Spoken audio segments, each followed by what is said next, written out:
न्यूनतम मजदूरी अधिनियम के अंतर्गत क्या-क्या चीज़ें हैं और किन-किन चीज़ों पे हमें इस पर जानकारी लेनी ज़रूरी है और ये हमें कहाँ-कहाँ काम आ सकता है और हमारे समाज बंधुओं के लिए इसके लिए क्या उपयोगिता रहेगी, ये भी हम इस पर बातचीत करेंगे। और सबसे पहले तो हमारे जितने भी समाज बंधु आज जुड़े हैं, 21 समाज बंधु जुड़े हैं और भी समाज बंधु जुड़ेंगे। मैं आप सभी का हार्दिक अभिनंदन और स्वागत करता हूँ आज के इस कार्यक्रम में। और आदरणीय शंकर लाल जी वैष्णव साहब का भी मैं हार्दिक अभिनंदन और स्वागत करता हूँ कि आपने एक छोटी सी रिक्वेस्ट पर भी आपने समाज के लिए समय निकाला और आज आप उपस्थित हैं हमारे बीच में। ज़्यादा समय को खराब नहीं करते हुए, क्योंकि समय भी अब लगभग 5:30 का हो रहा है और समाज बंधु धीरे धीरे जुड़ रहे हैं। तो मैं आपसे निवेदन करूंगा कि हमारा आज का सेशन जो है वो आप स्टार्ट करेंगे। आदरणीय अध्यक्ष जी पूनम चंद जी से भी मैं निवेदन चाहूंगा कि आज के कार्यक्रम को शुरू करने के लिए आप हमें इजाजत देवें, आज्ञा देवें। आदरणीय जी पूनम चंद जी।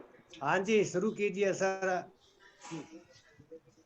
मैं आदरणीय शंकरलाल जी वैष्णव साहब से निवेदन करूंगा पुनः कि आप हमारा जो आज का न्यूनतम मजदूरी अधिनियम पर ऑनलाइन प्रशिक्षण कार्यक्रम है इसे आप विधिवत रूप से स्टार्ट करें। हम सबसे पहले शारदे को याद करते हैं और उनको नमन करते हैं। किसी भी कार्यक्रम की शुरुआत करने से पहले हम ईश्वर को याद करते हैं और हम उनको नमन करते हैं।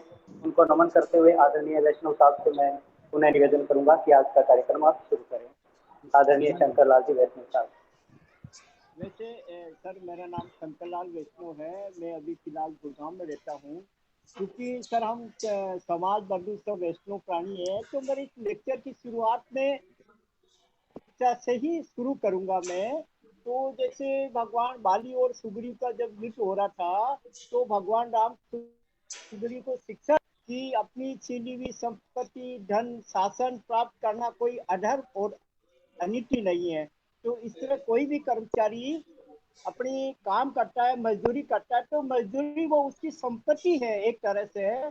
तो अपनी संपत्ति को प्राप्त करना या उचित मूल्य प्राप्त करना कोई अधर्म और अनिति नहीं है। इसी जैसे कि हमारा देश एक प्रजातांत्रिक देश है, उसमें भारतीय संविधान में प्रस्तावना में भारत को एक समाजवादी देश के रूप में स्वीकार किया गया है। समाजवादी देश का मतलब ये होता है कि समाज में, परिवार में जो न्यूनतम आवश्यकता होती है, जैसे रोटी, कपड़ा, मकान, उसकी प्रदान करने की सरकार के द्वारा नियमों के तहत गारंटी दी जाती है। उसी तरह भारत की संसद ने एक मिनिमम न्यूनतम मजदूरी अधिनियम 1948 का बनाया है, जिसका बेसिक उद्देश्य यह है, जिसका मूल उद्देश्य ये है कि कोई भी कर्मचारी किसी कंपनी में, फर्म में, दुकान में काम करता है, तो उस नियोक्ता की ड्यूटी है कि उस कर्मचारी को, चाहे वो कुशल हो या अकुशल हो, उसके उसके श्रम कार्य के अनुसार उसको इतनी न्यूनतम मजदूरी देनी चाहिए संबंधित नियमों के अनुसार, ताकि उसका मिनिमम आवश्यकता है रोटी, कपड़ा, मकान और अपने परिवार का भरण पोषण आराम से कर सके इजीली। यही इस एक्ट का, न्यूनतम मजदूरी अधिनियम का मेन उद्देश्य यही है सर। अब इसका पर्पज ये है सर, इसका पर्पज ये है कि कर्मचारी को इस उद्देश्य की जो मिनिमम जो एक्ट है, ये न्यूनतम मजदूरी अधिनियम, उसका पर्याप्त ज्ञान होना चाहिए, ताकि उस कर्मचारी का कोई शोषण नहीं कर सके। मतलब कई काम के घंटे के हिसाब से जितना काम किया उतनी मजदूरी मिलनी चाहिए। जितनी कंसर्न राज्य सरकार द्वारा जो अधिसूचनाएं जारी की जाती है, मिनिमम वेज एक्ट, उसके तहत कम से कम उतनी मजदूरी दे रही है या नहीं दे रही है, इसका मेन उद्देश्य ये है सर। इसका यह है कि एक तो इसके काम के घंटे फिक्स करना, एक सप्ताह में रेस्ट देना, इस तरह है।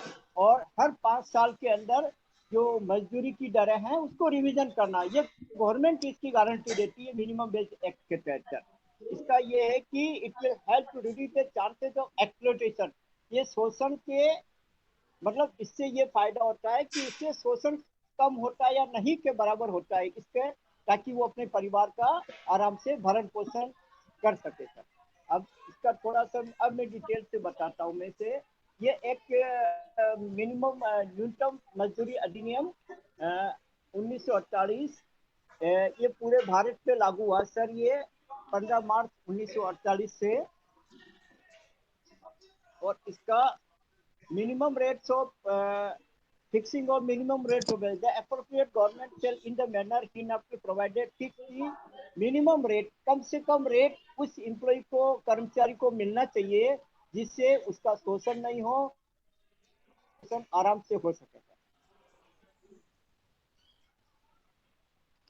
और इसमें सर ये होता है कि appropriate minimum rate for time work, wages for the piece work।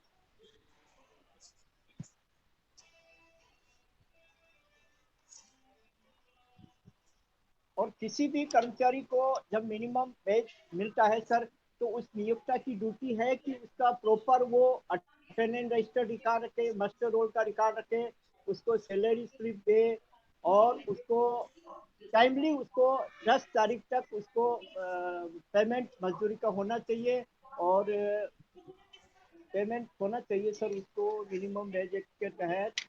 और अगर कोई मिनिमम वेज किसी भी तरीके से किसी भी टाइप से हो सकती है, मतलब डिफरेंट वेज, दैनिक के हिसाब से, मासिक के हिसाब से, घंटे के हिसाब से, और any other terms and condition as per the appointment order में, जिसको आजकल सीपीसी बोलते हैं, पोस्ट टू पोस्ट कंपनी में। अगर कोई कर्मचारी का शोषण होता है, उसको टाइमली मजदूरी नहीं मिलती है, या उसको मिनिमम वेज एक्ट या उसके एग्रीमेंट जो ऑफर ऑफ अपॉइंटमेंट के तहत सैलरी वेजेज नहीं देते हैं, तो संबंधित जो उस अधिकार क्षेत्र का जो लेबर इंस्पेक्टर होता है, श्रम आयुक्त होता है, वहाँ उसको प्रार्थना पत्र देना चाहिए। तो वो दोनों पक्षों को फिर नोटिस जारी करता है, दोनों की सुनवाई करके फिर मिनिमम पेमेंट वेज एक्ट का पेमेंट देने का वो आदेश पारित करता है, वो माननीय सर। और अगर कोर्ट में जाते हैं तो उसमें भी यह है कि विद इन 6 मंथ में जज से मजदूरी नहीं दी या कम दी, 6 महीने के अंदर एप्लीकेशन लगा सकते हैं। 6 महीने की बाद का जो पीरियड लिमिट, वो भी थोड़ा कंडोन या डिले माफ को वास्तविक या जेन्युइन कारण शो करते हैं। तो सर इसमें टाइम टू टाइम जैसे minimum ways for piece work होता है, वो अगर कोई एम्प्लॉई 2 तरह के काम करता है, दोनों में मिनिमम रेट अलग अलग है, जैसे कुशल और अकुशल।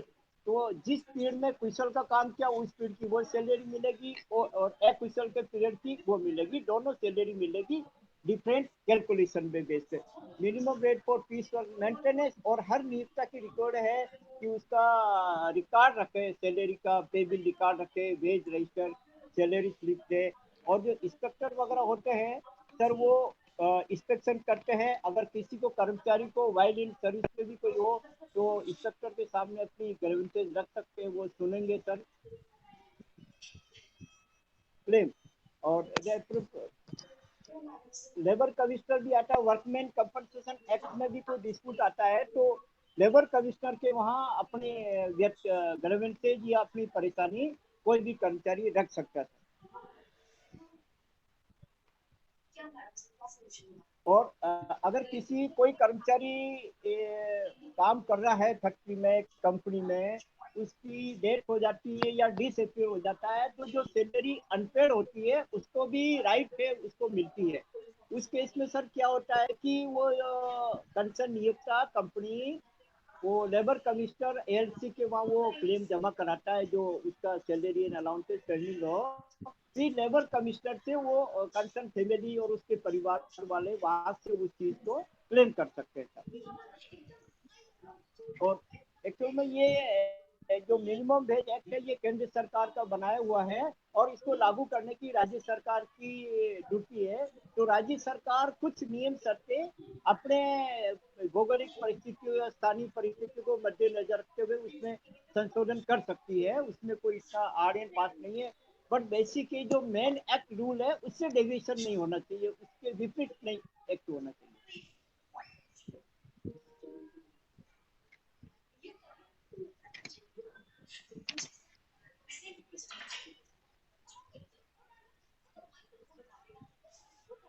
The central government may give direction to a state government as to carrying or execution of this act in the केंद्र सरकार किसी भी राज्य सरकार को इस एक्ट को लागू करने में निर्देश दे सकती है। अगर वह लागू नहीं हो रहा या कुछ चेंज हो रहा ज्यादा, तो वो केंद्र सरकार इस बारे में निर्देश देती है सर।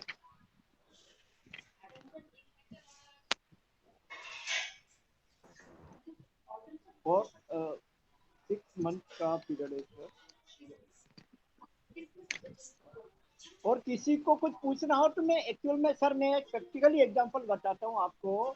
जो मैं नेशनल सिक कॉर्पोरेशन में, और ये कि सबसे पहले इसमें बेसिक ये है कि कोई भी अगर आउटसोर्स कर्मचारी है, जिसको ठेका पट्टा बोलते हैं साधारण भाषा में, अगर ठेका पट्टा की तरह भी कोई कर्मचारी किसी कंपनी में जॉब करता है, तो जिस कंपनी में जॉब करता है उस कंपनी की ड्यूटी है कि कर्मचारी को वेज सैलरी अलाउंसेस मिलना चाहिए। ये उस कंपनी की ड्यूटी है जहाँ नौकरी कर रहा है सर। एक मैं आपको उदाहरण बताता हूँ। मैं नेशनल फीड कॉर्पोरेशन लिमिटेड जब लखनऊ में पोस्टिंग की, एक इम्प्लॉई आउटसोर्सिंग में बेसिस था, ठेकेदार ने उसको पेमेंट नहीं दिया सर।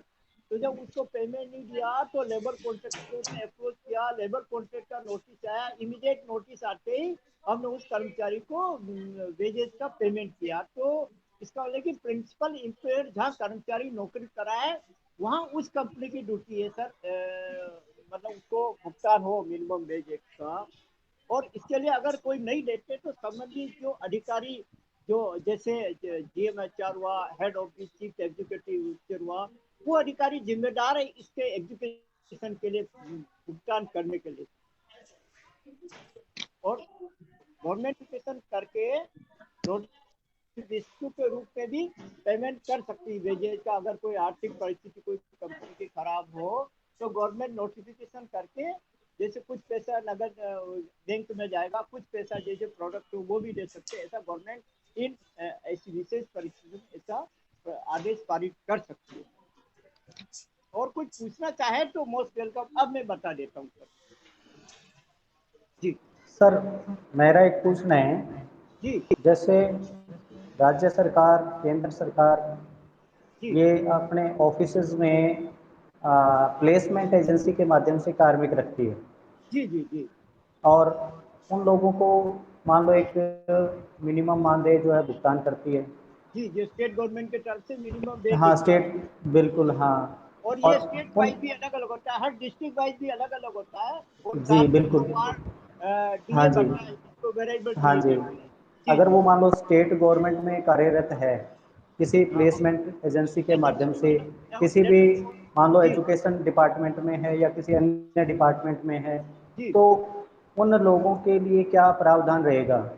उन लोगों को ये प्रावधान है कि जैसे वो हेड ऑफ प्लेसमेंट एजेंसी का एम्प्लॉई है बट वर्किंग अपने जैसे राज्य शिक्षा विभाग में कर रहे हैं, तो सर उसको सैलरी सबसे पहले तो प्लेसमेंट कंपनी सैलरी देगी। अगर वो कंपनी नहीं देती जहाँ शिक्षा विभाग में या जहाँ काम कर रहा है, तो उस विभाग की कानूनी रूप से ड्यूटी है कि उसको सैलरी और मिनिमम वेजेज मिले, टाइमली मिले।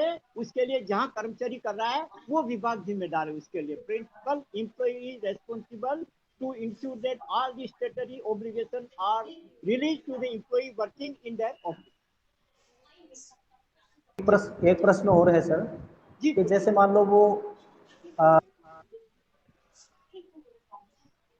जैसे उस वो काम कर रहे हैं, जी अब पिछले मान लो 18 साल से काम कर रहे हैं, कोई 15 साल से काम कर रहे हैं, अब उस जी व्यक्ति को सरकार की ओर से मतलब क्या है कि जैसे सैलरी मिल रही है वो लगभग मान लो 10-11 हज़ार रुपये मिल रही है। अब जी वो जी 10-11 हज़ार रुपये में अपना जी सर अ, जी मान लो जैसे आज उसकी सैलरी मान लो पहले, आज से 13 साल पहले या 10 साल पहले 11 हज़ार थी, आज भी जी उसकी 11 हज़ार है, जी और अब उसको सरकार कोई इंक्रीमेंट नहीं दे रही, जी तो जी जी क्या उसके लिए वो कर्मचारी कहीं मतलब वो कुछ अपने कर सकता है, कोर्ट में जा सकता है, या किस जगह वो जाए कि उसकी वो सैलरी में मान लो वो परमानेंट तो नहीं हो सकता क्योंकि वो कर्मचारी है प्लेसमेंट एजेंसी। हाँ प्लेसमेंट एजेंसी का कर्मचारी है। इसमें क्या होता है ना सर, ये जब की का कर्मचारी है बट पोस्टिंग हमारी शिक्षा विभाग में या किसी दूसरे विभाग में काम वहाँ कर रहा है सर। हाँ पोस्टिंग यही शिक्षा यही विभाग आप में है। शिक्षा विभाग या किसी भी जहाँ पोस्टिंग कर रहा है, तो हम्म। उस डिपार्टमेंट की ड्यूटी है कि उसको टाइमली मिनिमम वेजेज या टाइमली सैलरी और अलाउंस से whatsoever as per terms and condition मिल रहा नहीं मिल रहा, तो ये जी जहाँ जिस विभाग में नौकरी कर रहा है उसकी कानूनी ड्यूटी है कि उसको भुगतान मिले। पर बिल्कुल भुगतान बिल्कुल। प्रेस एजेंसी के द्वारा मिलेगा। अगर भुगतान प्रेस तो सर, सर जी भुगतान तो बराबर मिल रहा है। जी आज जो न्यूनतम मजदूरी की दर वो मान लो 18,000 है जी जी जी, अभी, वो तो आप ही बताएंगे। वो तो सर हाँ हर स्टेट गवर्नमेंट राज्य सरकार की जिलेवार हाँ, अलग अलग होती है। बिल्कुल बिल्कुल। तो मान लो मैंने आपको बताया कि मान लो न्यूनतम मजदूरी दर 18,000 है। जी आज उसको सरकार ने पर पिछले न्यूनतम 13 साल से जी या सर 10 साल से उस व्यक्ति का ना तो कोई इंक्रीमेंट दिया, ना उसकी सैलरी जी बढ़ाई, कुछ नहीं किया। आज वो नहीं 11,000 में ही काम कर रहा पर है। उसके लिए क्या प्रावधान हो सकता है? नहीं सर, जो एक्चुअल में कुछ ऐसे कोर्ट कहते हैं, जैसे सुप्रीम कोर्ट के, हाई कोर्ट के, once the work is perennial in nature, मतलब परमानेंट पोस्ट के तरह उसकी पोस्ट पे या स्थायी प्रवृत्ति का काम है, तो कुछ कोर्ट केस वगैरह ऐसे जजमेंट है कि अगर वो रीट पिटिशन वगैरह याचिका करे तो ही विल बी, उसको न्याय मिल सकता है, और राज्य सरकार या जिस कंपनी में जॉब कर रहा है उसके उसके परमानेंट रेगुलेशन के कोर्ट के ऑर्डर हो सकते हैं। अगर लॉन्ग टर्म से काम कर रहा है, अब वो ये कह सकता है कि मैं तो 15 साल से काम कर रहा हूँ, मेरा परिवार है, ये भरण पोषण करता है, इतना ये वेजेज है, अब मैं ओवर एज भी हो जाऊं, कहीं दूसरी के जॉब भी नहीं मिल सकती है, तो ऐसी परिस्थिति वो न्यायालय की शरण में न्याय के लिए जा सकता है। बहुत सारे केसेज ऐसे मैंने देखे। कुछ कर्मचारी ऐसे भी हैं सर जिन्होंने मतलब पिछले दिनों में, पिछले 15 दिनों में उन्होंने राष्ट्रपति को पत्र लिखा है कि हमें या तो हमारी सैलरी बढ़ाई जाए या फिर इच्छा मृत्यु दी जाए। नहीं नहीं, मतलब वो तो सर ऐसा ऐसा कदम उन्होंने उठाया है। नहीं ऐसा ऐसा कदम उन्होंने उठाया है। नहीं तो तो सर, जी जी बोलिए सर जी हाँ, तो ऐसे मामले में क्या है कि सरकार की तरफ से पिछले वो मान लो 15 सालों से या 18 सालों से काम कर रहे हैं, और जी जी जी 2013 के बाद में उनको कोई इंक्रीमेंट नहीं मिला, जी, वो और प्लेसमेंट आज वो प्लेसमेंट 11,000 में काम कर रहे हैं, 11,000 में लगे थे। हाँ, तो मिनिमम वेज एक तो वही होगी ना, उससे कम तो वो हाँ दे नहीं बिल्कुल, सकते। बट बिल्कुल दिक्कत हाँ, क्या आ गई कि उनकी परिस्थितियां ऐसी है, क्या वो ओवरेज हो गए, इतने साल हो बिल्कुल गए, बिल्कुल। दूसरी जगह नौकरी नहीं कर सकते हैं, तो उसमें हाँ जी, मेरा ये सजेशन है कि सर वो न्यायालय की शरण में जाए तो उनको न्याय मिल सकता है। जी अब राष्ट्रपति भवन याचिका, राष्ट्रपति से कितनी चिट्ठियां जाती है, फिर कैबिनेट में जाती है, फिर स्टेट गवर्नमेंट से आती है, हम्म। तो थोड़ा सा सिस्टम बड़ा लॉन्ग हो जाता है, पता लगा कि कब न्याय मिलेगा। बेटर है कि वो हम्म। लेबर कोर्ट में अप्रोच करे नियमितीकरण रेगुलेशन के लिए, उसके लिए ये समाधान जो जी श्रम न्यायालय होता है ना, सप्तम जुडिक्शन, जी बिल्कुल जहाँ पे भी वो बिल्कुल। जिला या राज्य, वहाँ लेबर कमिश्नर या लेबर कोर्ट में जाए या हाई कोर्ट में जाए, तो उसके लिए ये तरीका है जहाँ तक मेरी विचार से। जी, एक प्रश्न और है सर। जी अभी राज्य सरकार, राजस्थान सरकार ने जी संविदा अधिनियम जारी किया है, जी जी अभी इसी इसी साल किया है। जी, तो वो संविदा अधिनियम के अंतर्गत कौन आता है? ये संविदा अधिनियम तो वो हालांकि मैंने ये एक्ट देखा नहीं सर, बट एक हाँ जनरल हाँ, बात है, संविदा जो अधिनियम है उसमें कोई कर्मचारी भर्ती होता है वो राज्य सरकार की तरफ से नियुक्त होता है या बाहरी आउटसोर्सिंग एजेंसी से होता है, ये हाँ बताएंगे ये सर। बिल्कुल। अभी मैंने तो इसका, हाँ अभी मेरे को इसका क्लियर, हाँ राज्य मैंने सरकार संविदा के अंतर्गत मान लो कर्मचारी रखेगी, हाँ हाँ किसी भी कर्मचारी को रखेगी, तो उसके लिए मान लो उसके वेतन भत्ते हैं या उसका कोई अन्य मान लो जो उसको बस देना है, जीपीएफ आप देना है, पीएफ देना है। वो आप मुझे ये बताइए, उसको जो नियुक्ति आदेश किसने साइन करके दिया, कोई प्लेसमेंट एजेंसी के थ्रू करेंगे या नियुक्ति, गवर्नमेंट? संविदा में तो नियुक्ति जो है राज्य सरकार ही दे रही है। तो राज्य सरकार ही दे रही, तो वो राज्य सरकार के कर्मचारी माने जी। जाएंगे। आजकल कर्मचारियों में जो राज्य सरकार भी क्या करती है ना, जब किसी नए कर्मचारी को भर्ती करती है, साल दो साल तक, जहाँ तक मेरा अनुभव बता रहा हूँ, एग्जैक्ट जो आप करें वो रूल मेरे पास है नहीं है, मैं आपको गलत भी जी। बता सकता हूँ। जैसे गुजरात गवर्नमेंट का मैंने कहीं पढ़ा था पहले, जैसे गुजरात गवर्नमेंट में कोई गवर्नमेंट सर्वेंट भर्ती होता है तो 2 साल के लिए उनको सिर्फ मिनिमम तो और पार्टिकुलर पोस्ट पे, हम्म उसके बाद में बेसिक 2 साल के बाद फिर उसको प्रोबेशन में रखते हैं, तब भी यही हम्म रखते हैं। जब रेगुलराइजेशन करते हैं, प्रोबेशन हो जाता है, जब पक्का हो जाता है, तब जी। उसको आल दी सैलरी अलाउंसेज आर दी।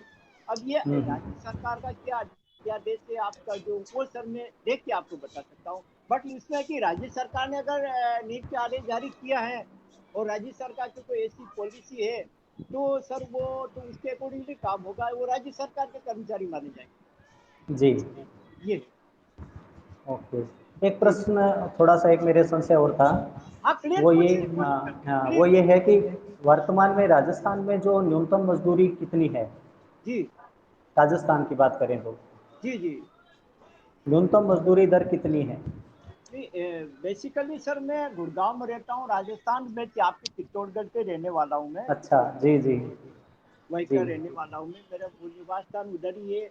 अब एक्चुअल हम्म, में जो न्यूनतम मजदूरी अधिनियम 1948 का केंद्र सरकार के भारतीय संसद द्वारा बनाया गया अधिनियम है। अब हम्म, दैट ये पे एक्सटेंड लागू होता है सर, ठीक है ना। हम्म, अब लेबर जो होता है ना सर, जो हर स्टेट गवर्नमेंट राज्य सरकार जिले वाइज मिनिमम वेज एक डिक्लेयर करती है।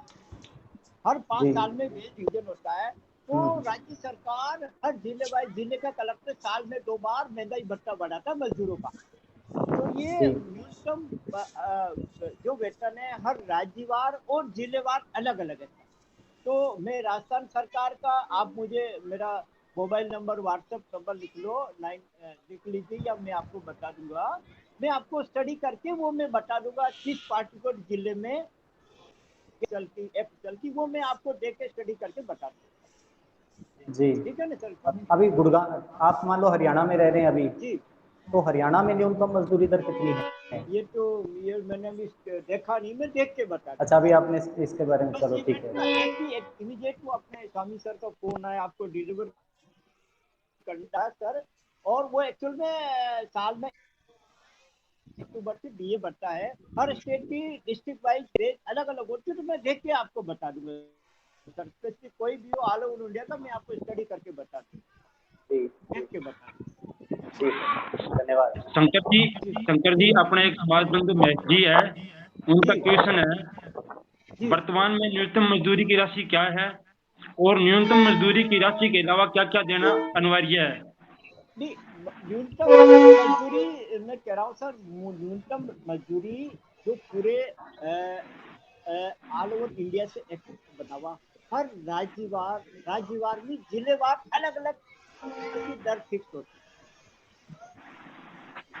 जैसे हरियाणा में गुड़गांव जिले में कुशल और अकुशल की क्या है, वो अलग अलग। अब पास वाला जिला उसमें अलग रेट ऑफ होगी।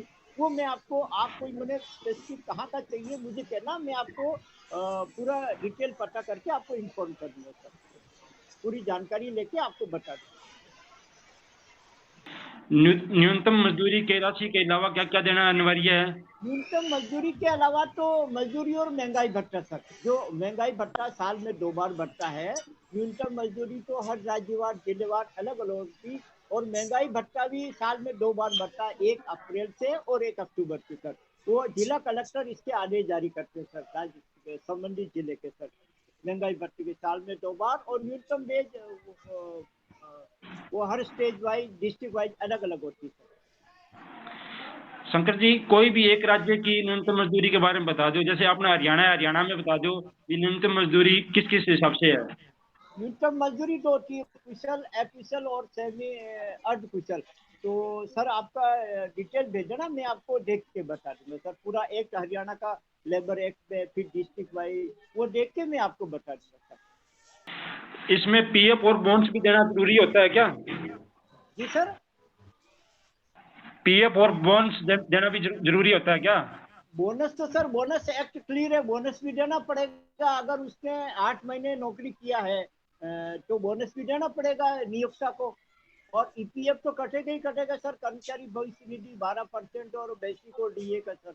मूल वेतन और महंगाई भत्ता का 12% को ईपीएफ कर्मचारी भविष्य निधि कटेगा सर, उसका ईएसआई भी कटेगा सर। सर न्यूनतम मजदूरी में इसके अधिनियम के अंतर्गत कुशल और अकुशल जी दो तरह की श्रेणी आपने बताई है। जी जी थोड़ा कुशल और अकुशल श्रेणी के बारे में थोड़ा सा हमें डिटेल में बताएं। जी जी। कुशल का मतलब वो उस पार्टिकुलर काम करने के लिए उसको कोई ट्रेनिंग होनी चाहिए। उसके बाद जैसे कोई स्टेनोग्राफर है सर, वो स्टेनोग्राफी की ट्रेनिंग करेगा तभी तो वो कुशल में आएगा। अकुशल का मतलब लेबर जो पत्थर डाल रहा है, उसको कोई ट्रेनिंग की जरूरत नहीं है। इस तरह से कुशल mean for that work he should be professionally efficient, he should be trained. तो जैसे कुशल का जैसे ड्राइवर हुआ, स्टेनोग्राफर हुआ, कंप्यूटर ऑपरेटर हुआ, तो ये क्वेश्चन आते हैं क्योंकि उनके बाद में वो काम कर चुका है। ए क्वेश्चन का मतलब for that work no training is required. Labour है जो मजदूरी करना, पत्थर डालना, रोड साफ करना, उसके लिए तो उसको ट्रेनिंग की जरूरत नहीं है, वो एक क्वेश्चन में आते हैं। इस तरह बहुत सारे क्लासिफाइड है, अलग अलग क्लासिफिकेशन होगा। भेज जी ने पूछा है स्किल्ड, सेमी स्किल्ड और नॉन स्किल्ड। नॉन स्किल्ड, हाँ, स्किल्ड, तो अनस्किल्ड और जी तीन हाँ, ये इन तीनों में अंतर बताते हुए और इनके न्यूनतम जो मजदूरी है उसमें भी क्या अंतर रहेगा? हाँ, तीनों में न्यूनतम मजदूरी में भी अंतर रहेगा, कुशल, अकुशल और सेमी अर्ध कुशल सेमी, तीनों। हाँ बिल्कुल। हाँ, तीनों में मजदूरी में अलग, तीनों का फर्क रहेगा, तीनों की अलग अलग होगी। सबसे ज्यादा कुशल की होगी, अर्ध कुशल की 20 की होगी और अकुशल की बिल्कुल लोवेस्ट होगी। तीन तरह के हैं जी ये। अब मजदूरी पार्टिकुलर स्पेसिफिक मुझे ध्यान नहीं है, क्योंकि हर state wise, district wise sir अलग अलग होती है। इसलिए जी अगर आप कोई चाहते हैं स्पेसिफिक कोई जिले की कुशल अकुशल, तो वो मैं आपको बता दूँ।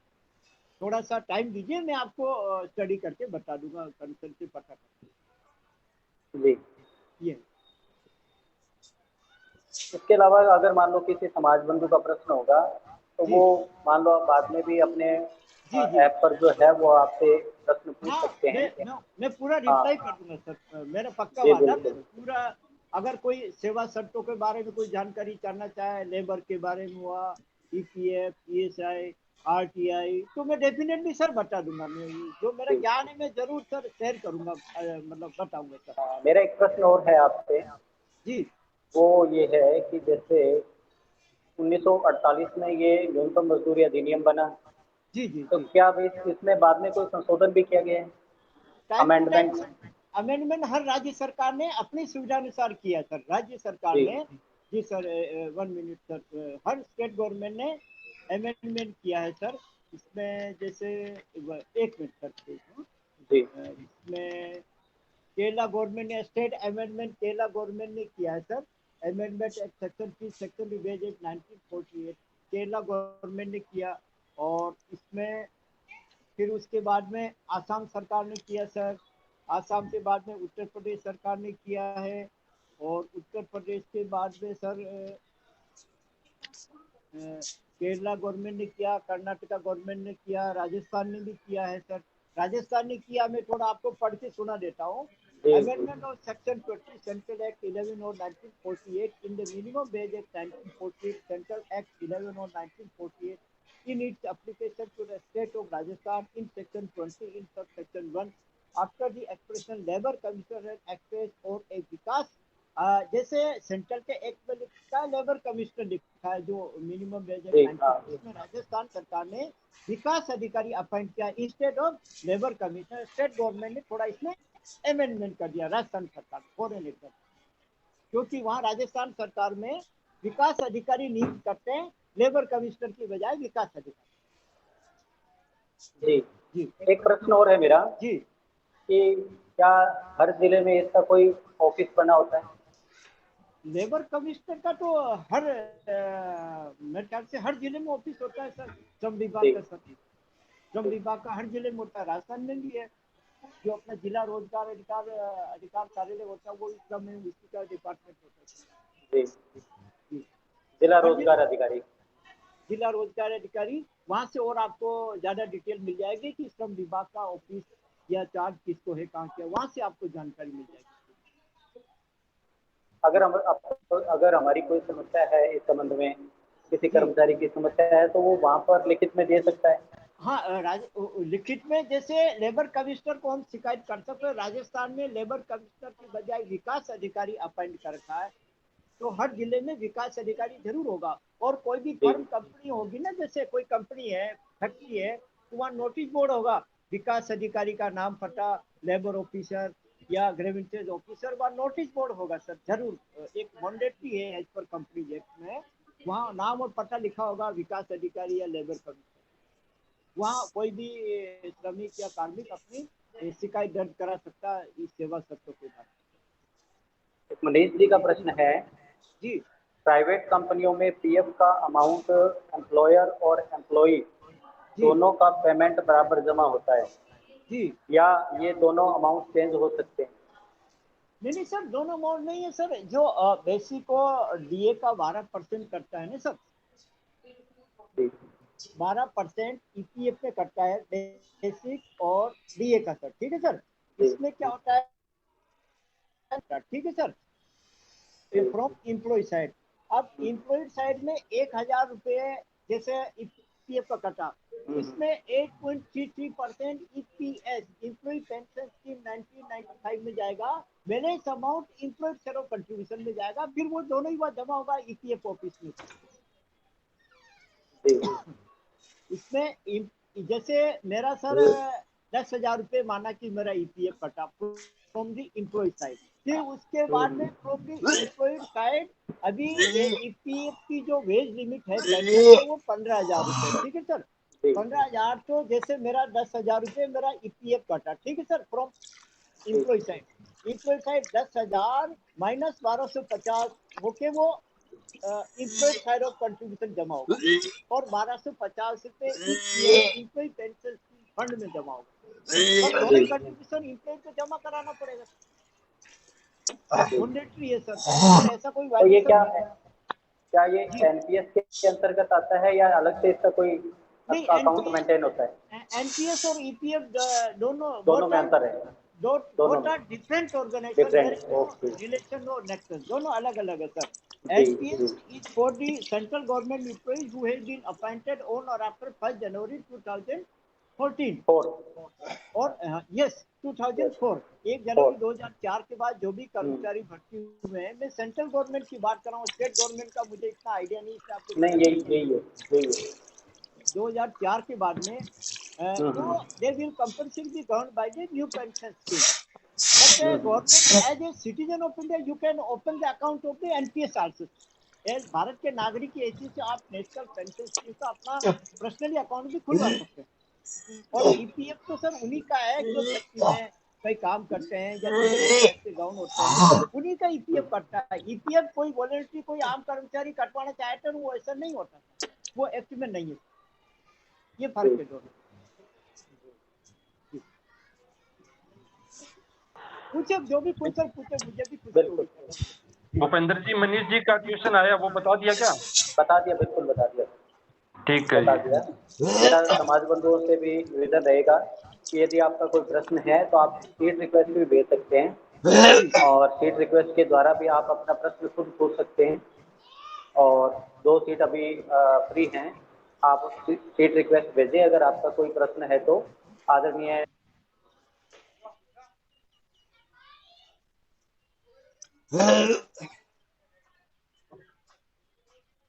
अब मुझे पूछिए, ज्यादा खुशी होगी सर मुझे, मैं हाँ एक्सप्लेन बिल्कुल बिल्कुल बिल्कुल बहुत खुशी की बात है बिल्कुल मुझे। सर जी।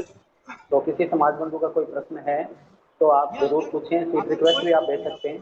हाँ, बाद में मुझे कई बार व्हाट्सएप कर जी सकते हैं, ईमेल कर हाँ सकते हैं, बिल्कुल, व्हाट्सएप भी कर डेफिनेटली। सकते हैं, ईमेल भी कर सकते हैं। अगर और किसी को क्योंकि ये वे डेट वगैरह चाहिए तो मैं उनको मेल पे, मैंने लिटरेचर है उनको फॉरवर्ड भी कर दूंगा, बता भी दूंगा। अगर किसको कुछ गाइडेंस चाहिए तो I will definitely help sir, कोई दिक्कत नहीं। जी बिल्कुल बिल्कुल जी बिल्कुल। पूछिए, और कोई क्लैरिफिकेशन पूछिए सर, मुझे भी खुशी होगी, शायद मेरी भी परीक्षा का टाइम है, कोई इसकी बात हाँ हाँ जी। सही है। क्योंकि सर मेरा किसी समाज प्रैक्टिकल एक्सपीरियंस जी, बिल्कुल बिल्कुल प्रैक्टिकल एक्सपीरियंस है वो मैं ज़्यादा आपको एक्सप्लेन कर पाऊंगा इंस्टेड ऑफ ये जी। एक प्रैक्टिकली मैं उस पर ज़्यादा विश्वास करता हूँ।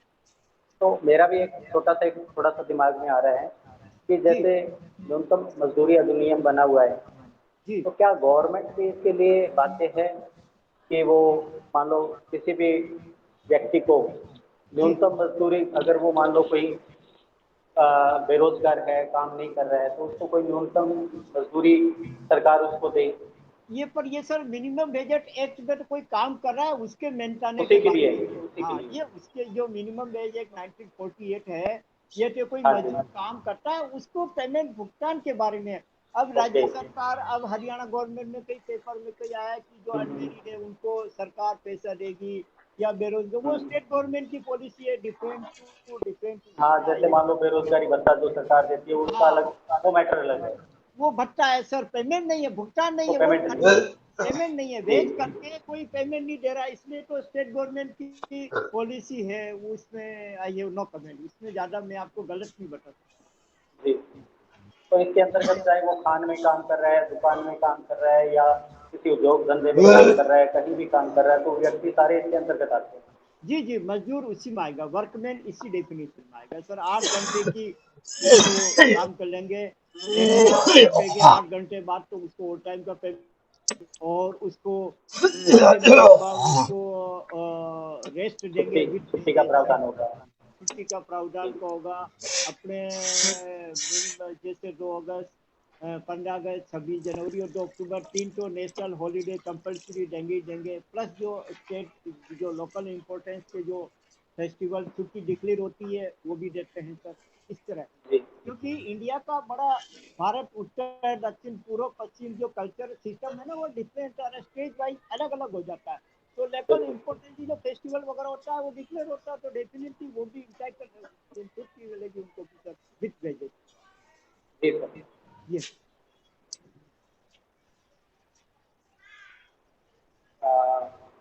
महेश जी ने भी एक प्रश्नावली बनाई है, जी हाँ, जो कि पूछ लीजिए। आपको, जी हाँ, जी जरूर, जो श्योर सर, क्योंकि पक्का। आपको ये ट्रेनिंग सेशन कैसा लगा, इस हाँ ट्रेनिंग मुझे सेशन में आपको और भी क्या चीज़ें चाहिए, क्या और होना चाहिए चीज़ें, क्योंकि अभी हम लोग, ये हमारा पहला ट्रेनिंग सेशन है, और जी आदरणीय शंकरलाल जी अपने जी तरफ से जो है बेस्ट बता रहे हैं, ये बहुत अच्छी बात है। और मेरा समाज बंधुओं से भी ये निवेदन है कि यदि आपका कोई प्रश्न है, आपकी कोई पूछताछ है, आप न्यूनतम मजदूरी अधिनियम के बारे में कुछ जानकारी चाह रहे या हैं, कोई तो कृपया कर्मचारी प्रश्न की जरूर से पूछें।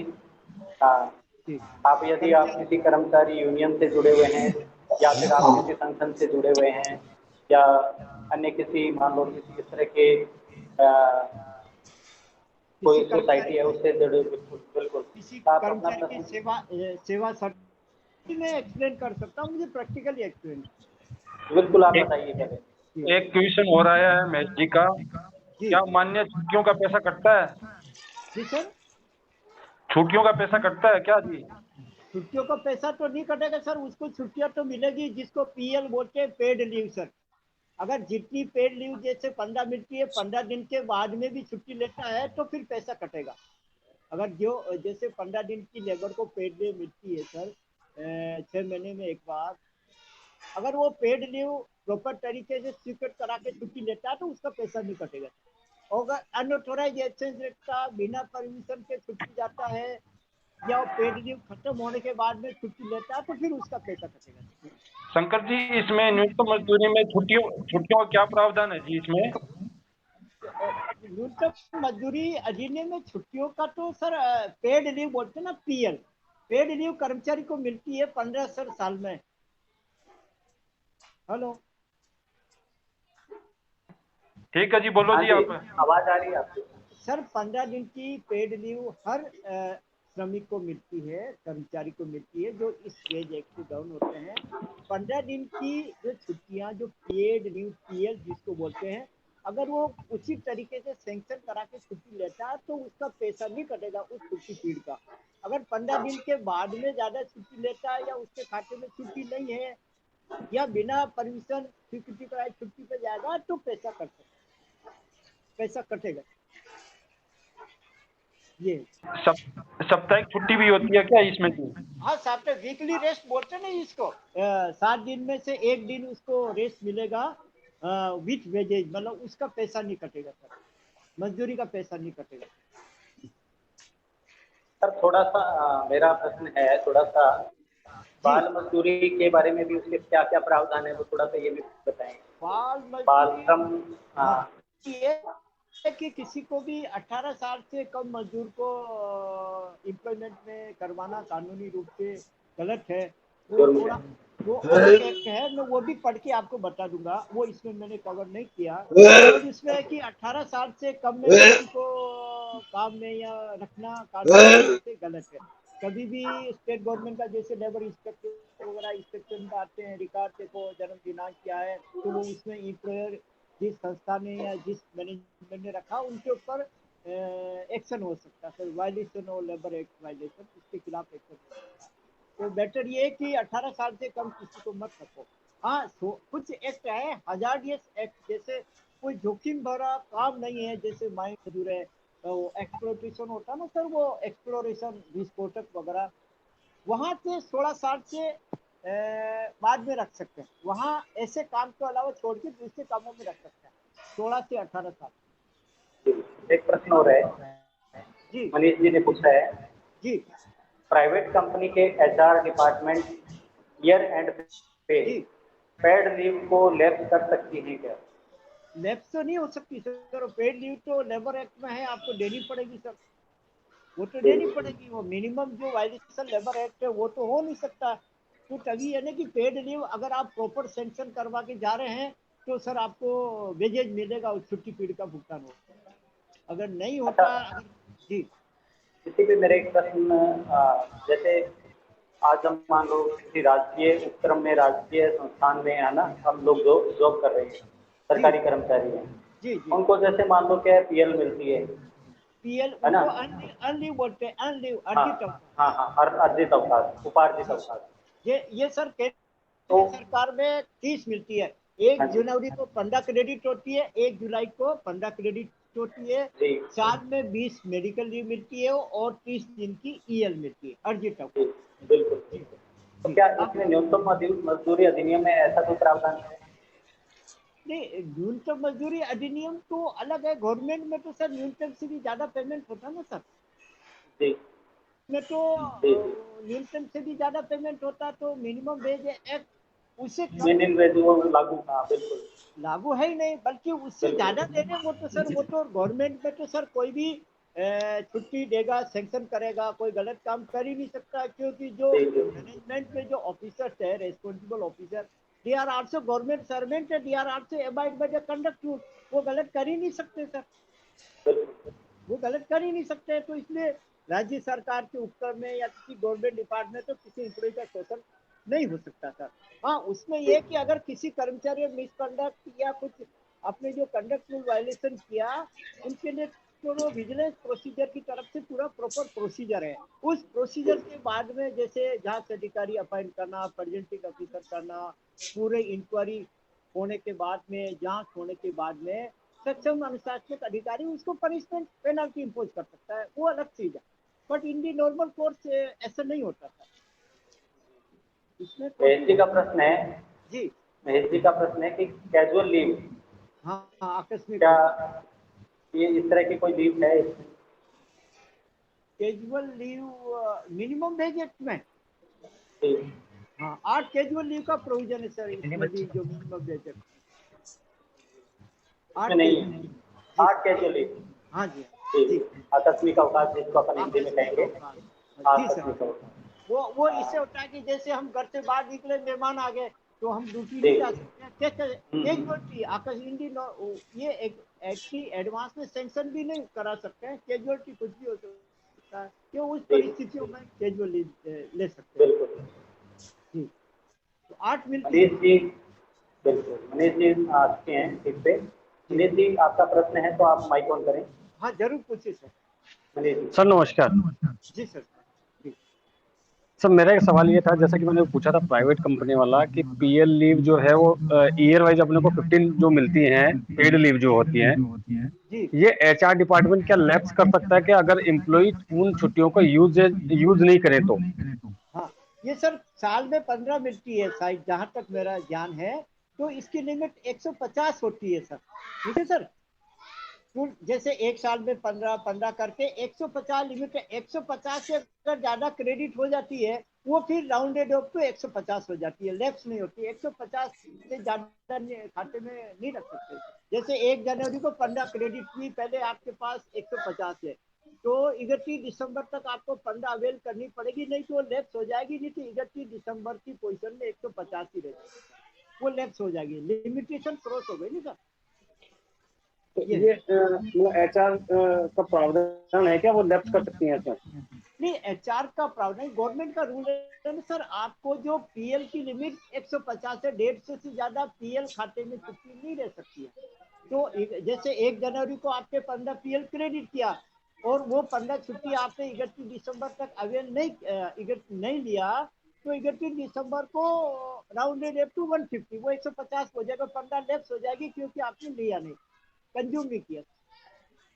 सर जैसे कि मैं आपको एक छोटी सी इन्फॉर्मेशन देना चाहूंगा। जैसे कि मान लीजिए मैं प्राइवेट कंपनी में हूँ और जी मेरे को 1 अप्रैल को 15 लीव पेड लीव मिली, जी तो नेक्स्ट ईयर 31 मार्च को 15 छुट्टी मेरी जो थी वो लेफ्ट होकर 15 प्लस ऐड हो गई, मतलब वो हाँ 15 ही रह गई। तो क्या ऐसा पॉसिबिलिटी है क्या कि हाँ ये 15 पिछले ईयर की लेफ्ट हो जाएंगी? वो ये सर क्वेश्चन है मेरा। 31 दिसंबर को लैप्स हो जाती है ना सर, अगर आपने 15 दिन वो छुट्टी नहीं किया, 31 दिसंबर को लैप्स हो जाती है। 1 जनवरी को 150 प्लस 15 हो जाएगी, वो आपको 31 दिसंबर तक अवेल करना पड़ेगा सर, इस तरह है। Okay sir. जी जी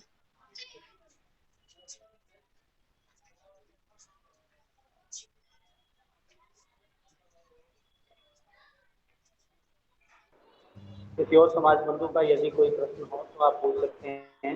हाँ महेश जी जरूर ने जरूर सर। जी महेश जी ने ये पूछा है कि पीएल मोर देन 120 में भी लेफ्ट, क्या 150 120 से 120, 150 150। 150 से अधिक होगी तो वो लेफ्ट हो जाएगी। हाँ जैसे सर 150 1 जनवरी को जैसे 150 प्लस 15 क्रेडिट हो रही है, वो 15 जी। छुट्टी 31 दिसंबर तक नहीं लेंगे, वो हम्म, लैप्स हो जाएगी, वो 150 में क्लोजिंग हो जाएगी सर। अगर जी उस जी ईयर में आप नहीं लेते तो 150 तक लिमिट हो जाएगी, वो खत्म हो जाएगी, 150 ही रहेगी। फिर 1 जनवरी को वापिस 150 प्लस 15, वो जी। 150 नहीं लेगा। मेरा थोड़ा सा आपसे निवेदन ये भी है कि जो जी हम बात कर रहे सर हैं पीएल की, पीएल एक या बात फिर सर, 1 मिनट, आई जी वांट टू एक्सप्लेन। ये जो छुट्टी का जो होता ना, हर स्टेट का, जैसे मैं भोपाल में था तो वो छुट्टी जो लेबर का होता है, anti shop and establishment act है मध्य प्रदेश में, उस एक्ट में ये चीज लीव का क्लैरिफिकेशन कर रखा है, क्योंकि स्टेट गवर्नमेंट की पॉलिसी है। ये जब मैं लखनऊ में था वहां में भी UP state shop and establishment act है, और शॉप और इस्टेब्लिशमेंट एक्ट में क्लियर कर रखा, इस शॉप में ये कर्मचारी मतलब डेजिग्नेशन, उनको इतनी छुट्टियां मिलेगी, इतनी पीएल मिलेगी, इतनी सीएल मिलेगी, वो कंटेंट स्टेट गवर्नमेंट का शॉप एंड एस्टेब्लिशमेंट एक्ट में क्लैरिफाई कर स्टेट गवर्नमेंट। जी हाँ, मेरा थोड़ा सा आपसे निवेदन ये भी था कि हम जी पीएल की बात कर रहे हैं, हम कैजुअल लीव की बात कर रहे हैं, जी और थोड़ा सा मेरा आपसे निवेदन था कि इसको वही थोड़ा है ना सा ये सर। उसी हिसाब से आप बता दें। जैसे जी हमारे समाज में लोग कुछ ऐसे भी हैं, जैसे मान लो जो गवर्नमेंट जॉब से या इस सेक्टर से नहीं जुड़े हुए हैं, तो जी पीएल क्या है, कैजुअल लीव क्या है, थोड़ा सा उसको डिफाइन भी कर दें आप। पीएल मीन पेड लीव होता है, एंड लीव जी जब वो जी अर्जित करता है, अर्न करता है, देन उसके अकाउंट में क्रेडिट होती है। ये गवर्नमेंट की पॉलिसी है सर कि किसी भी एम्प्लॉय को, कि जब वो रिक्रूटमेंट होता है, तो जैसे for an example central government employ, तो सेंट्रल गवर्नमेंट एम्प्लॉय आज for the purpose of leave they are govern by the CCS leave rule 1972, उसमें हर चीज ये क्लैरिफाई करता है। जैसे कोई भी कंपनी में भर्ती होती है या एक को उसके अकाउंट में सीएल तो पूरे साल भर को होता है for the particular calendar year. EL होता है 1 जनवरी को 15 क्रेडिट होती है, 1 जुलाई को 15 क्रेडिट होती है, और 1 जुलाई को 10 दिन मेडिकल लीव क्रेडिट होती है, और 1 जुलाई को मेडिकल लीव क्रेडिट होती है। ये है सर, अर्न किया, जो नौकरी किया, अर्न किया, वो क्रेडिट होता है, एंड लीव अर्जित अवकाश जिसको बोलते हैं। Casualty means casualty in the event of some casual unforeseen circumstances. उस केस में a person is on CL will be treated on duty, क्योंकि विकास कोई और सीएल के लिए कोई जरूरी नहीं कि आप एडवांस में सैंक्शन कराओ, ये भी जरूरी नहीं है, छुट्टी करने के बाद में भी आप सीएल अप्लाई कर सकते हैं। ये और मेडिकल लीव में ये होता है कि परमात्मा करे बीमारी के नौबत नहीं आए सबसे पहले किसी को भी, और कोई बीमार हो जाता है, तो जैसे कोई एक बीमार है या कि सर मुझे बीमारी है, डॉक्टर एग्जामिन करता है, रिकमेंड करता है कि वाकई में इतने दिन रेस्ट की जरूरत है या नहीं है। जब वो केस टू केस जब डॉक्टर रिकमेंड करता है after examination of the case I recommended for example 10 days rest essential, तब वो सर एम्प्लॉई एक एप्लीकेशन लिखेगा, उसके साथ डॉक्टर का सिकनेस सर्टिफिकेट लगाएगा कि मैं बीमार हूँ, ये बीमारी है, डॉक्टर ने मुझे इतने दिन के आराम के लिए सलाह दी हो, सिकनेस सर्टिफिकेट अटैच है, इसलिए मुझे इतने दिन की मेडिकल लीव दे दी जाए, तब उसको छुट्टी दी जाती है। जब वो ज्वाइन करेगा, फिट करेगा, when recover from the illness, तब वो फिर डॉक्टर के पास जाएगा कि सर मैं इतना दिन का आपने रेस्ट लिखा था, अब मैं ठीक हो गया हूँ, डॉक्टर फिर एग्जामिन करके फिटनेस सर्टिफिकेट देगा, वो फिटनेस सर्टिफिकेट देगा तभी वो ड्यूटी ज्वाइन कर सकता है, then only he will be permitted to join the duty. ये होता ये तो मेरा सर। हाँ मेरा जी एक बोलिए। प्रश्न और है सर। जी मेरा प्रश्न ये है कि अगर मान लो जैसे कोई कर्मचारी प्राइवेट सेक्टर में काम कर रहा है, फैक्ट्री में कर रहा है, दुकान में कर रहा है, तो जी क्या ये अधिनियम उस जी ऑनर को पाबंद करता है कि अगर वो जी मान लो उसको कोई मेडिकल कंडीशन होती है उस आपके एम्प्लॉय को, तो जी उसको कोई भरण पोषण का कोई लाभ या कोई उसकी दवाई पानी का खर्चा या कोई इस तरह की कोई ये नहीं अधिनियम उस कोई प्रावधान करता है? ओके सर, इसमें इस केस में फॉर वर्कमैन के लिए ईसाई एक्ट ही जाहिर सर, ईसाई एक्ट बना हुआ सर पूरा, मैं नेक्स्ट लेक्चर तक ईसाई एक्ट का दे दूंगा। जी इम्प्लॉय जी। स्टेट इंश्योरेंस, कोई कर्मचारी बीमार हो जाता है तो जब वेतन सॉरी थोड़ा प्लीज मैं, जैसे किसी कर्मचारी को वेज मिलती है ना सर, उसमें ईपीएफ भी कटता है, ईएसआई भी कटता है, तो जब ईएसआई इम्प्लॉय का भी कटता है, इम्प्लॉय शेयर ऑफ कंट्रीब्यूशन जमा होकर ईएसआई ऑफिस में जमा होता है, वहां से को ईएसआई कार्ड मिलता sir, that card is valid for treatment in ESI hospital, वहां से उसको ईएसआई हॉस्पिटल से फ्री में ट्रीटमेंट भी होगा, और some social scheme is also there, वो next chapter that will also clarify your explain. ESI act से गवर्न है वर्कमैन का, तो वहां से ईएसआई एक्ट से उसको बेनिफिट मिल जाएगा। एक्चुअली में क्या है कि जैसे मान लो जी अपने कोई भी प्राइवेट कंपनी है, प्राइवेट लिमिटेड कंपनी है, उस कंपनी के जी अंडर में अगर मान जी लो कोई कर्मचारी काम कर रहा है, उसका ईएसआई कार्ड बन गया है। जी अदर देन जैसे मान लो कोई शॉप पे काम कर रहा है, कोई अगर किसी शोरूम में काम कर रहा है, तो क्या हाँ, उसके लिए कोई प्रावधान है? नहीं उसमें क्या होता है ना सर, ईपीएफ और ESI there are different scheme, मतलब सब बेसिक पैरामीटर से देयर कि ईपीएफ किस कंपनी पे लागू होगा, ईएसआई किस, जैसे जहां तक मैंने अभी एग्जैक्ट मुझे याद नहीं है, अगर ईपीएफ साइड 20 किसी भी कर्मचारी कंपनी में अगर 20 से ज्यादा कर्मचारी है तो it is compulsory to deduct the EPF, और शायद ऐसा है कि किसी भी कंपनी फर्म में या दुकान में अगर 10 से ज्यादा कर्मचारी काम करते हैं तो ई शायद कंपल्सरी है, वो एक्ट उसमें थोड़ा अलग अलग, एक एक्ट में शायद 20 का है, एक में 10 का है, अगर 10 से ज्यादा कर्मचारी किसी फर्म में दुकान में काम कर रहे हैं तो वो ई शायद से गवर्न होंगे, गवर्न होंगे तो ई शायद कंट्रीब्यूशन काटना पड़ेगा, गवर्नमेंट में जमा कराना पड़ेगा, ई शायद कार्ड बनेगा तो वहां से इलाज करा इस तरह। वो नेक्स्ट चैप्टर में ईएसआई ईपीएफ का भी एक बार वो भी रख लूंगा, तो ये जो कंफ्यूजन उसमें डाउट उसमें क्लियर कर दूंगा। जी सर। इसके अलावा मेरा अन्य समाज बंधुओं से भी जो आज के सेशन में जुड़े हुए हैं, 44 हमारे पार्टिसिपेंट्स हैं जो समाज बंधु हमारे साथ जुड़े हुए हैं। मैं मुख्य रूप से उनका नाम देना चाहूँगा।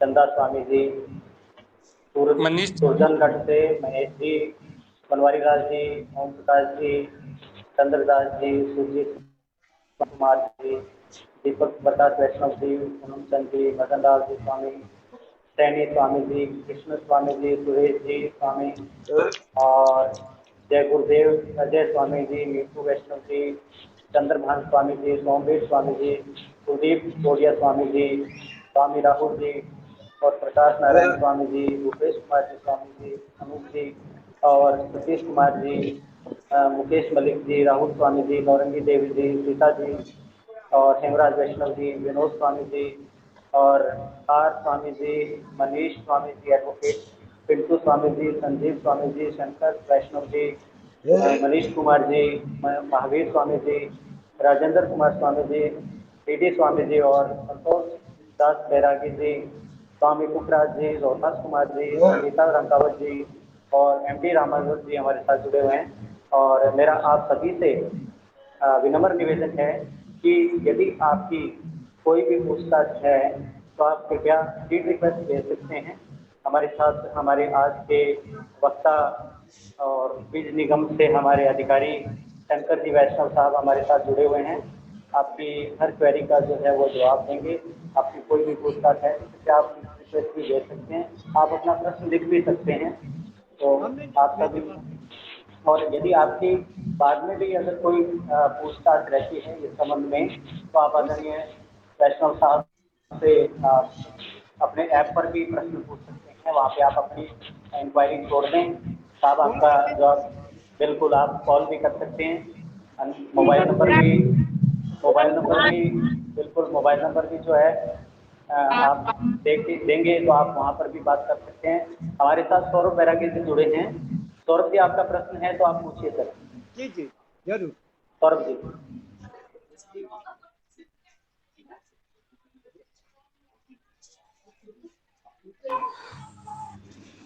सौरभ जी, कोई प्रश्न है आपका तो आप पूछ सकते हैं। सौरभ जी। जी जी सर।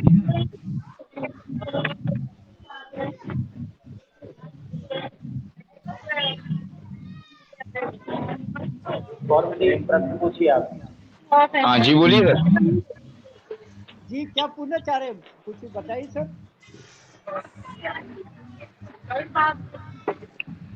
हेलो। जी हाँ जी जी। बताइए सर जी। बोलिए सर। हाँ सौरभ जी, आपका कोई प्रश्न है तो आप पूछिए। आदरणीय शंकर जी वैष्णव साहब हमारे साथ जुड़े हुए हैं। आपका जी। न्यूनतम मजदूरी अधिनियम के संबंध में कोई प्रश्न हो तो आप पूछें। नहीं सर, नो। कोई प्रश्न नहीं है? नहीं सर। जी सर। मैं मनीष जी जुड़े हुए हैं, मनीष जी।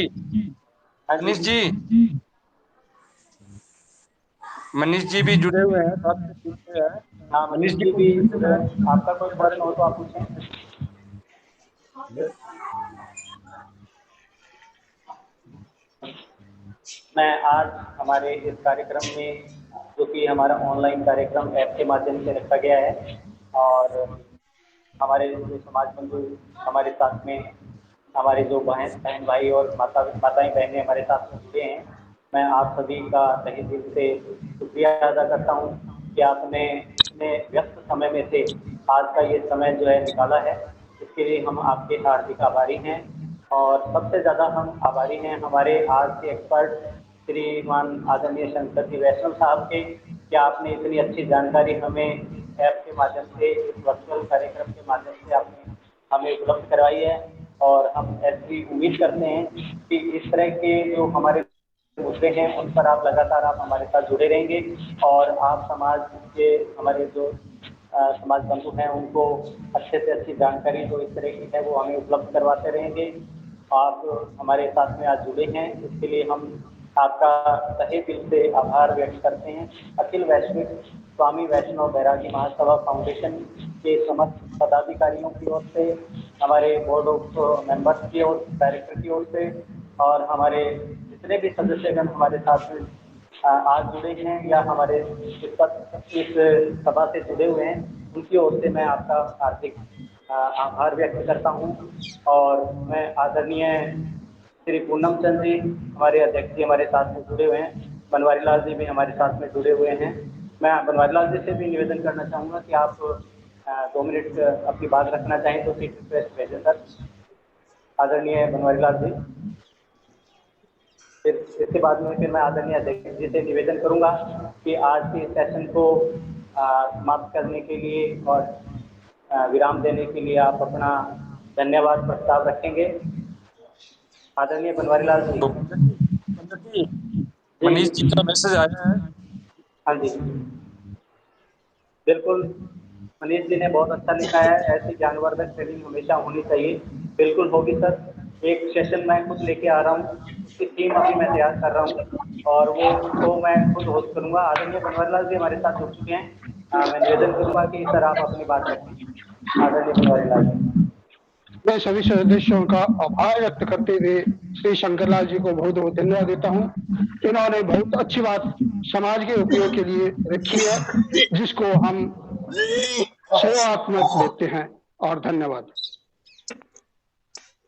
जी, आदरणीय पूनम चंद जी से मैं निवेदन करना चाहूँगा कि कृपया आज इस कार्यक्रम के बारे में अपने 2 शब्द रखते हुए और आदरणीय श्री शंकर दास जी वैष्णव साहब को धन्यवाद और आभार प्रकट करें। आदरणीय पूनम चंद जी। हाँ जी, नमस्कार जी। सभी जुड़े हुए सभी सदस्यों और सभी हमारे पदाधिकारी सभी का आभार व्यक्त करते हैं और आदरणीय श्री शंकरलाल जी का बहुत बहुत आभार।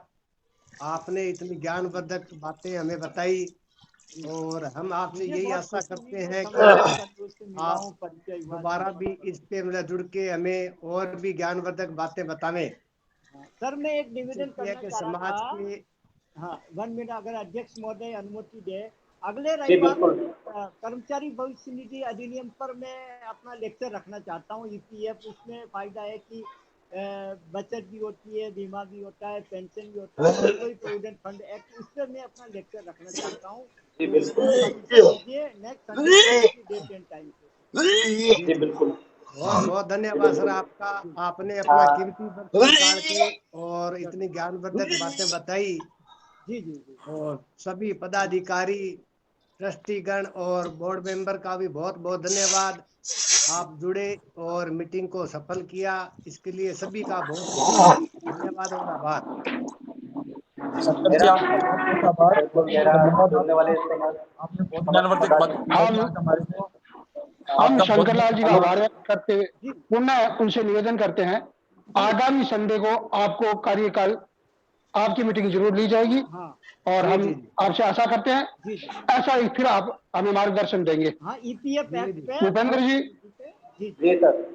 इसमें बीमा। भूपेंद्र जी आगे की मीटिंग के लिए ध्यान रखना और ये मीटिंग इनवाइट करनी है। मैं आपसे निवेदन करना चाहूँगा, जी हमारे आदरणीय अध्यक्ष जी और आदरणीय बोर्ड ऑफ डायरेक्टर के द्वारा से जुड़े हुए हैं, मैं आप सभी से निवेदन करना चाहूँगा कि आगामी संडे को हमारी एक कार्यक्रम जो है वो 15 अगस्त आगामी संडे को शायद इस पे कोई कार्यक्रम होगा तो ठीक है, नहीं तो आपका जो कार्यक्रम हो हम रख लेंगे। अभी इस तक बारे कोई में नहीं हम है। हमारे बिल्कुल हाँ, इस बारे में हम हमारे जो कार्यकारिणी समिति का जो ग्रुप है उसमें हम आपस में विचार विमर्श कर लेंगे और आपको जल्दी इस पर हम सूचना दे देंगे।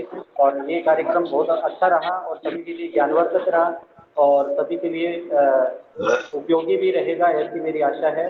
और मैं आपका तहे दिल से पुनः हार्दिक आभार, स्वागत और अभिनंदन करता हूँ आदरणीय शंकरदास जी वैष्णव साहब का। और आज हाँ जी भूपेंद्र जी, जी 15 हाँ अगस्त को शाम को 8 बजे मीटिंग है अपनी। हाँ बिल्कुल सभी कल है ना, कल है नहीं, बिल्कुल। 15 अगस्त को जी, 15 अगस्त को हाँ वो 15 अगस्त परसों को है, 8:30 बजे है। 8 बजे परसों। हाँ हाँ परसों परसों हाँ हाँ 15 अगस्त को है ना। हाँ तो शंकर 15 जी अगस्त को हमारी जुड़ेंगे उनके साथ, हमारे साथ है। बिल्कुल हम और शंकर आदरणीय जी इसमें भी शंकरदास जी आपकी वैष्णव बात साहब से बताएंगे भी हम निवेदन हमारे को। करेंगे कि आप जी उस सर। मीटिंग में भी जुड़े हाँ जी। और आप सर सभा अगले संगठन से भी पॉजिटिवली और आप जुड़ें और क्योंकि हमें समाज को आगे बढ़ाने के लिए काम करना है और हमारा मकसद जो है वो प्योर रूप से शुद्ध रूप से जो है समाज सेवा है और जी समाज सेवा हमें करनी है और समाज को एकजुट करना है, समाज को एक मंच पे लाना है, पूरे भारत स्तर पे हमने इस पर काम करना है। आज जुड़ने वाले समस्त आदरणीय महानुभावों का हार्दिक आभार, आदरणीय शंकरदास जी वैष्णव का पुनः दिल से आभार कि आपने इतनी अच्छी जानकारी दी। आज का सेशन हम यही समाप्त कर रहे हैं। सभी समाज बंधुओं को जय ठाकुर जी की, वंदे मातरम। जय श्री राम। जय ठाकुर, जय वंदे श्री राम। मातरम। जय श्री राम।